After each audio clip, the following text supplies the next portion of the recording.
마음의 MRI를 찍어보는 시간. 나를 알고 나의 진짜 문제를 찾는 시간. 황상민의 심리상담소 2019 시작합니다. 네. 네. 봉건리스가 좀 가보고 싶은데. 한번 따라해볼게요. 잘 안 되네. 좀 하시지. 네. 자, 안녕하세요. 네. 자, 반갑습니다. 벌써 실시간 채팅창에 네. 한 50명 정도가 들어와 계십니다. 아, 그래요? 야, 이렇게 반응이 뜨거울 줄 몰랐습니다. 아, 그렇군요. 그럼 첫 번째 사연. 엄마가 걸어놓은 낮은 자존감의 마법에 걸린 것 같아요 라고 고민하는 분의 사연입니다. 네. 안녕하세요. 30대 초반 로맨티스트 여성입니다. 저는 어릴 때부터 자존감이 낮았던 것 같은데요. 현재는 중소기업의 사무직에 재직 중이지만 안정성이 없다고 느껴져 공무원 준비도 해봤고요. 도저히 안 될 것 같아 지금은 새롭게 웹디자인 공부를 시작했습니다. 일을 잘한다고 인정도 받는 편이고 자격증도 따고 열심히 살아왔지만 아직도 자리를 못 잡고 늦은 나이에 또 새로운 것을 준비한다는 것이 힘이 빠집니다. 괜찮은 직장에 다니고 있는 것도 아니고 교대 중인 사람은 사업을 하고 있어 어려운 상황을 몇 년 지켜보니 안타깝고 걱정도 됩니다. 제가 어릴 때부터 자존감이 낮은 편이었는데 이렇게 안 좋은 상황에 처할 때마다 제 자신이 형편없게 느껴지고 눈치 보는 현상이 더욱 심해집니다. 그런데 저는 그 이유를 알 것 같습니다. 어릴 때 엄마와의 관계에서 매우 힘들었거든요. 엄마는 이혼 후 초등학생 때부터 저를 면박, 비난, 야단, 기분에 따라 행동하기 일쑤였습니다. 이유를 알 수 없이 매섭고 차갑고 애정 없이 구속하는 엄마 때문에 괴로운 나날이었네요. 엄마랑 살기 싫어도 맞추려고 노력했는데 항상 돌아오는 건 비난과 냉대였어요. 제 고민은 털어놓을 곳이 없어 혼자 생각하는 게 습관이 되어버렸습니다. 그런 정서학대와 엄마의 무시를 견뎌야 해서 사회에 나가서 돈 벌고 번듯한 직장 다니면 엄마가 날 무시하지 않고 잘 해줄 거라고 생각했습니다. 제가 29살 중반 때부터 자취를 시작했는데 그 전까지는 엄마랑 같이 살아야 해서 대학교 때 직장 다닐 때도 위와 같은 패턴은 저에게 반복되었고요. 그래서 엄마가 걸어놓은 안 좋은 마법에 걸린 것 같습니다. 저도 낮은 자존감이 잘못된 감정인지도 알고 과거는 과거일 뿐인 것을 잘 알지만 여전히 저는 현재를 살지 못하고 자신이 불만족스러워요. 안 좋은 상황을 겪을 때마다 이 세상에 없었으면 좋겠다 싶을 정도로 삶의 의욕이 사라지고 자존감이 낮아지는 일이 평생 반복될 것 같아요. 어떻게 해야 극복할 수 있나요? 제가 엄마랑 살 때부터 항상 불안하고 고민이 많고 힘들었어요. 성인이 되면, 대학 가면, 직장 다니면, 좋은 배우자를 만나면 나아질 거라 생각하며 버텨온 삶이었습니다. 저는 마음 편히 취미를 즐겨본 적이 없어요. 계속 참고 뭔가 해야 하고 고민이 생기니 삶에 회의감이 들고 지칩니다. 몸이 피곤할 때는 더욱 심한 것 같아요. 근래 들어서 4시간밖에 안 다니는 회사인데도 너무 다니기 싫고 회사에서도 아무도 뭐라 하는 사람이 없는데 제가 너무 별 볼 일 없다는 생각이 들어요. 사소한 일에도 삶에 회의가 들고요. 살아가는 자신감이 없습니다. 결혼과 출산도 시댁이 생기는 것도 불편하고 다 불안하게 느껴져요. 황심소 방송과 심리책을 보고 들으며 나의 잘못된 생각이나 감정을 알고 사고방식을 전환해야 한다고 생각했지만 감정이 그렇게 잘 안 됩니다. 자신감 있고 당당한 사람으로 밝게 살고 싶은데 스스로 극복할 수 있는 방법을 상담해 주신다면 살아가는 데 매우 도움되겠습니다. 네. 이분 어떻게 도와드리면 될까요? 일을 잘한다고 인정도 받는 편이고 자격증도 따고 열심히 살아왔지만 네. 아직도 자리를 못 잡고 늦은 나이에 새로운 거를 준비한다는 것이 힘이 빠집니다. 이렇게 이야기했잖아요. 네. 자기가 만족스러운 직업을 못 찾고 있다? 그렇죠. 네. 그런데 한편으로는 자기가 중소기업 사무직에 재직 중인데 이게 안정성이 없다고 느껴서 공무원 준비도 해봤어요. 네. 아니 잘려서 공무원 준비를 한 것도 아니고 자기가 이 재직하고 있는 일을 하는데 이게 안정성이 없다. 그럼 안정성 있는 일이 뭐예요? 이런 심리 상태를 가지신 분들이 되게 네. 웬만큼 잘 사는 로맨티스트 분들이 이 마음을 많이 가지고 있어요. 저하고 마음이 좀 비슷한 분이네요. 그렇죠, 그렇죠. 그리고 이런 분들은 실제로 자기 문제 자체는 딱 문제라고 할 만한 건 없는데 단지 현재 상태에 대해서 만족을 못할 뿐만 아니라 미래가 불안하고 걱정되는 게 더 많기 때문에 내가 왜 지금 내 생활에 있어서 만족을 못하는 건가 라고 하고 왜 이렇게 불안한 거에 대한 거를 자기의 큰 문제라고 생각하고 그거에 대한 답을 찾으려고 하는데 대개 답은 어린 시절로 가가지고 저는 어릴 때부터 뭘 잘 못했고요. 엄마가요 저를 괴롭혔고요. 엄마 때문에 저는 이렇게 됐어요. 네. 라는 아주 전형적인 스토리를 믿고 사시는 분들의 특성이기도 해요. 그리고 이런 분들이 또 가지는 대표적인 기대는 뭐냐면요. 자기가 다른 사람들한테서 앞에 나가서 상당히 적극적으로 나를 따라라 하고 본인이 아주 주도적으로 남들한테 보이고 사람들하고 아주 쾌활하게 잘 관계를 가지고 또 그러면서 야 멋있어요. 와 햇님님 진짜 이쁘세요. 그럼 막 너무 좋아하고 동엽 씨 너무 귀여워요. 너무 말씀 잘하세요. 아 그런가요? 내가 살아있구나. 그렇죠. 네.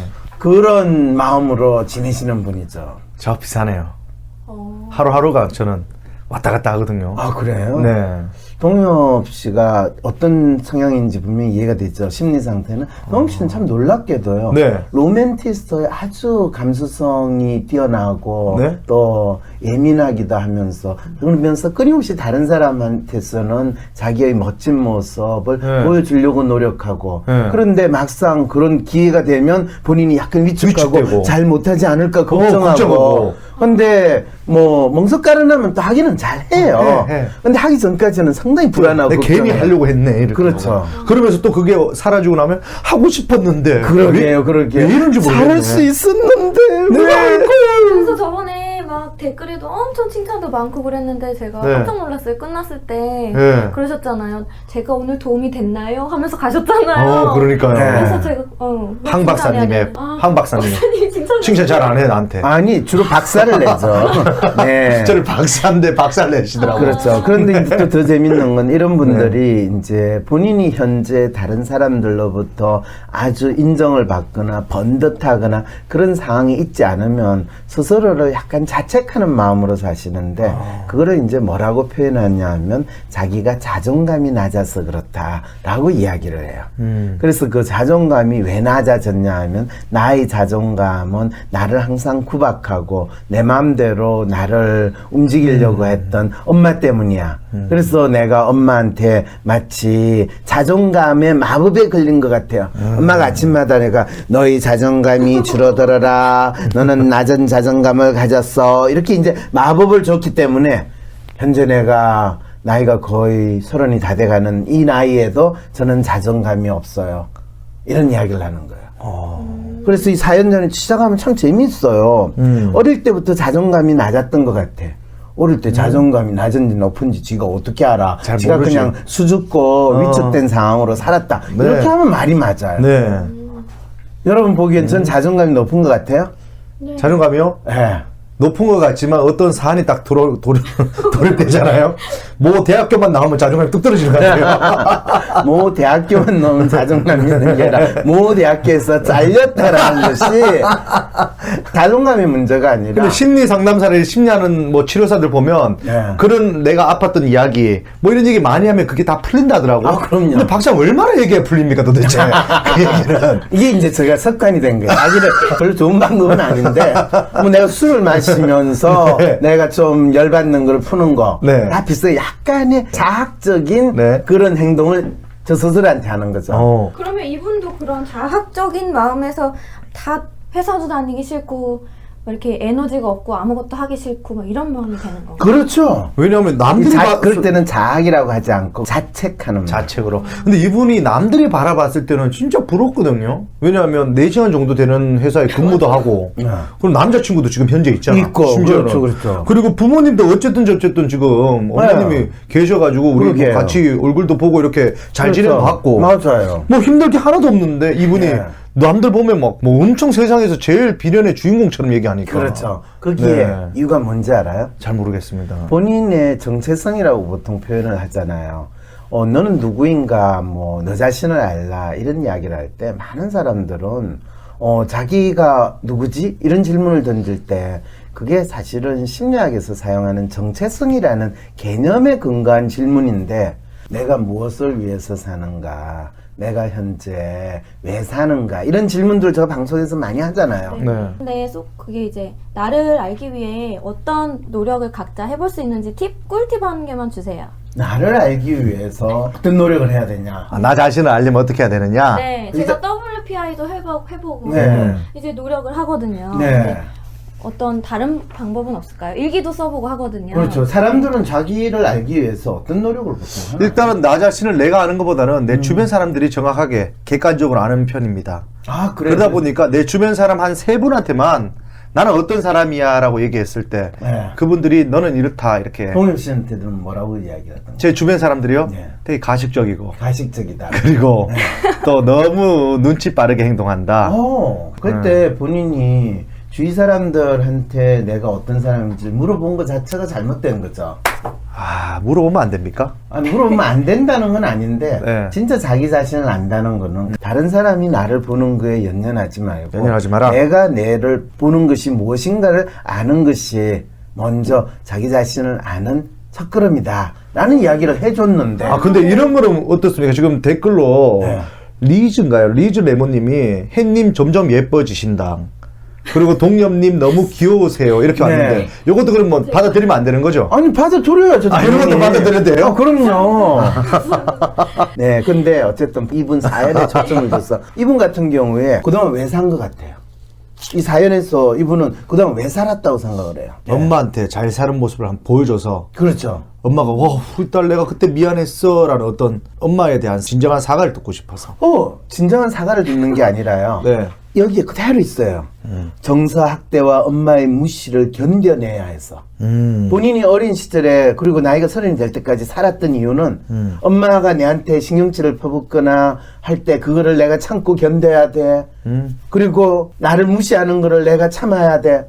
사실은 이 어머니도 이 상당히 좀 힘든 삶을 사시는 것 같아요. 남편하고 또 네. 이혼도 하고. 그러니까요. 그런데 어머니도 상당히 감성적인 측면이 있고 이분하고 비슷한 정서 상태를 공유하는 그런 분이신 것 같아요. 네네. 이 딸한테 상당히 때때로 매섭고 차갑고 애정 없이 하고 딸에게 면박, 비난, 기분에 따라서 행동을 했다는 거는 어머니가 스스로 자기의 감정에 대해서 상당히 예민하게 반응을 하고 또 본인의 상태에 대해서 상당히 자책하는 삶을 사신 분이라는 거를 알 수가 있거든요. 네. 근데 그 상황에서 딸이 비슷하게 감성적이고 예민하게 되면 엄마의 사랑을 갈구는 하지만 엄마가 본인이 힘들고 어려울 때 누구한테 본인의 감정을 표현하겠어요? 딸한테 표현하죠. 그렇죠. 그럼 딸한테 하소연하는 거는 딸의 입장에서는 내가 못해서 그런가 봐. 내가 잘못해서 그런가 봐. 내가 잘해야 될 텐데. 항상 이런 상태로 이 아이가 크게 되거든요. 그런데 이분은 참 프로파일을 보면 놀랍게도 그런 상황에서도 네. 비교적 심리적으로 안정된 상태로 지금까지 살았어요. 왜? 사회 나가서 돈 벌고 번듯한 직장에 다니면 엄마가 날 무시하지 않고 잘해줄 거라는 생각으로 네. 그거 하나만 믿고 산 거예요. 이랬을 때 너 왜 사냐 하면 나 엄마가 나를 무시하지 않게 이 사회에서 잘 살아야 돼 라는 마음으로 살아온 거예요. 그런데 아까 동엽 씨가 그랬잖아. 이분 웬만큼 잘 사시는 거 사는데? 아니에요 라고 네. 이야기했는데 네. 그거를 자기가 스스로 인정을 해야 안 해요. 안 하죠. 자기가 스스로 왜 인정을 안 하는 거예요. 그래 놓고 뭐라고 그러냐. 전 자존감이 낮아서요. 이렇게 이야기하는 거예요. 이분은 그럼 자기 자신에 대해서 스스로 잘 아시는 분이에요? 모르는 분이에요? 모르네. 이제 아시겠어요? 자기 자신을 모르네. 3월 9일 토요일 WPI 초급 워크숍에 참여하세요. 자신을 이해하고 주위 사람을 더 이해하고 싶다면 WPI 워크숍에 참여하여 자신과 타인에 대한 이해 능력을 키울 수 있습니다. 3월 9일 토요일 WPI 초급 워크숍에 참여하세요. 문의는 02-6207-7430 또는 위섬센터 네이버로 연락주세요. 안녕하세요. WPI 발상과 표현 심리를 강의하고 있는 전혜원입니다. 황상민 교수님께서 만드신 WPI 프로파일을 통해서 바라본 자신의 성격적인 특성들이 과연 그림을 그릴 때는 내가 어떤 모습으로 표현되어지는가라는 것을 보게 되는 수업이 되겠습니다. 그림을 그린다라고 하는 자체가 자신이 인식하지 못했던 것들을 인식하게 됨으로써 자신의 삶의 가치와 또 욕망 부분들이 굉장히 뚜렷하게 나타나는 편입니다. 그래서 우리가 스스로 통념적으로 인식했던 나라고 하는 사람이라기보다는 내가 생각하는 내가 다른 사람과 어떻게 다른가를 알게 됨으로써 내가 나아가야 하는 삶의 지표를 만들어줄 수 있는 수업이라고 생각합니다.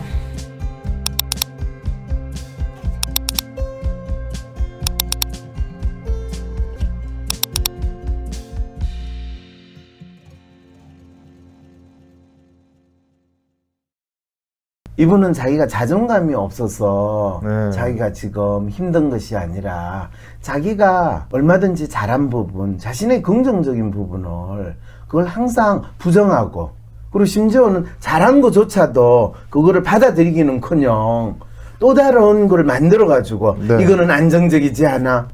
그러면서 직장 다니면서 공무원 시험을 공부해. 네. 직장 다니면서 공무원 시험 공부하면 시험 잘 붙죠? 잘 안 되죠. 잘 안 돼요. 네. 특히 로맨티스트 같은 경우는 본인이 뭘 하나를 하면서 동시에 일을 하는 거를 진짜 힘들어해요. 네. 그러면 불안이 더 생겨가지고 더 못해요. 그런데 본인이 사실은 이분이 충분히 공무원 시험 준비해가지고 제대로 공부하는 방법만 알면 될 수도 있거든요. 근데 그렇지 않고 그냥 단순히 내가 하고 있는 게 안정성이 없으니까 막연히 공무원 시험을 준비한다. 그러면 안 돼요. 그러니까 또 공무원 시험 안 잘 안 되니까 되지. 그 다음에 웹 디자인 웹 디자인을 하겠대. 또 주변에 누가 이렇게 했나 보네. 그렇죠. 네. 그리고 본인이 이런 로맨티스트 성향이고 감성적이신 분들은 또 본인이 예술적인 감수성이 뛰어나거든요. 그래서 처음에 그냥 하면 잘한다라는 소리를 듣기 쉬워요. 오, 예, 예. 그런데 그냥 취미로 잘하는 거하고 직업적으로 그걸 하는 거하고는 또 달라요. 또 다르지. 그리고 직업적으로 일을 할 때는 자기의 감수성이 표현된 게 아니라 네. 그거 요청하는 사람의 요청 사항에 맞춰가지고 기계적으로 빨리빨리 해내야 되는 게 중요하거든요. 네.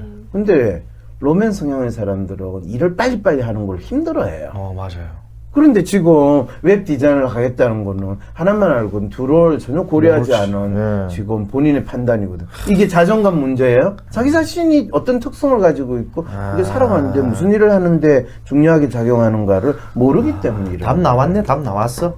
무슨 답이? 내 자신을 알면 끝나네. 그렇죠. 내 특징, 뭐 나의 특성, 뭐 이런 것들만 잘 파악하면 끝나네요. 그렇죠. 그런데 이분은 자기 자신에 대해서 항상 안 좋은 상황을 겪을 때마다 자책하고 자학하고 네. 그 다음에 가장 먼저 과거에 엄마 탓으로 돌리고 네. 심지어는 마음이 너무 착하고 좋으신 분이라서 남자친구가 사업하는데 가지는 어려움 네. 그걸 지 문제로 만드는 놀라운 상황이 되는 거예요. 아, 그러네요. 예. 저도 예전에 이런 문제 있으면 엄마 탓을 했는데 엄마가 어느 날 미안하다 하니까 엄마 탓을 못 하니까 할 데가 없더라고.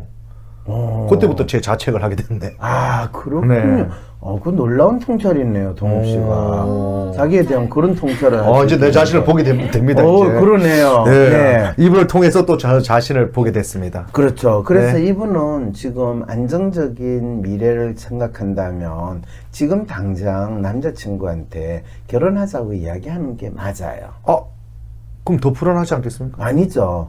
왜냐하면 본인이 결혼을 하게 되면 본인이 엄마가 겪었던 그런 결혼 생활이 아니라 진짜 이 남자친구하고 내가 잘 네. 살겠다는 결혼 마음을 가지게 되면 안정감을 가질 수 네. 있고 또 결혼을 하게 되면 출산을 하게 되면 네. 그 아이를 나는 엄마처럼 우리 아이한테 그렇게 불안정하게 감정적으로 대하지 않겠다라는 거를 먼저 아시고 아이를 대하면 되죠.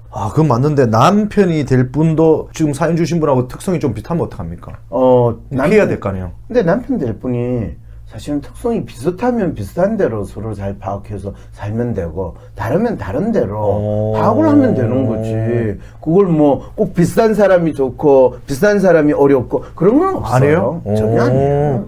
이분은 또 해결책이 또 나왔네요. 네, 결혼 네, 빨리 하시면 결혼- 됩니다. 네. 그렇죠. 네. 동엽도 결혼해보니까 좋아요? 그렇죠. 네, 애도 나보니까 너무 좋습니다. 3, 4년 만에 애 3명이나 낳았어요. 그러니까 너무 더 행복합니다. 행복하게 느끼는 거. 행복합니다. 네, 그래요. 네, 근데 어쨌든 본인 행복보다는 이분 사연에 초점을 둬서 마무리하면 재밌는 게요. 이분은 황심소 방송과 심리책을 보고 들으며 나의 잘못된 생각이나 감정을 알고 사고방식을 전환해야 된다고 생각을 했대요. 그런데 본인이 자기 감정을 알고 사고방식을 전환해야 되잖아요. 그죠? 네. 그러면 바꿔야 되는 거는 자기 감정을 바꾸는 거예요. 자기 생각을 바꾸는 거예요. 자기 생각을. 그렇죠. 네. 그런데 감정이 그렇게 잘 안 된대요. 그거는 좀 또 공감이 갑니다. 알지만 잘 안, 실천이 안 돼요. 그럴 때 그 아는 건 제대로 아는 게 아니다라고 이야기를 하는 거죠. 실제로 로맨티스는 머리로서 알려고 하지 말고 감정으로 느낌으로 알아야 돼요. 근데 이 부분을 지금 말로 제가 잘 설명을 못 하는데 네. 1차적으로 필요한 건 자기의 감정, 소위 말해 자기의 어려움에 대해서 100%, 120% 공감하는 사람을 찾아서 그거에 대해서 충분히 풀어낼 수 있어야 돼요. 근데 얘기하다 보면 내가 뭐가 어려운지도 몰라. 정확하게. 이거 어려웠던 것 같은데 막 생각하면 남들은 별로 안 어려운데? 그런 거는 공감해주지 않는 사람이죠. 그러니까 동엽 씨가 이야기할 때 동엽 씨 참 힘들었겠어요.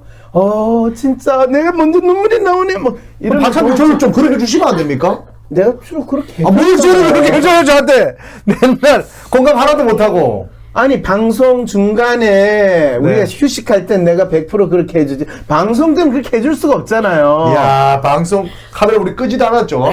또 거짓말 한다 또 거짓말해.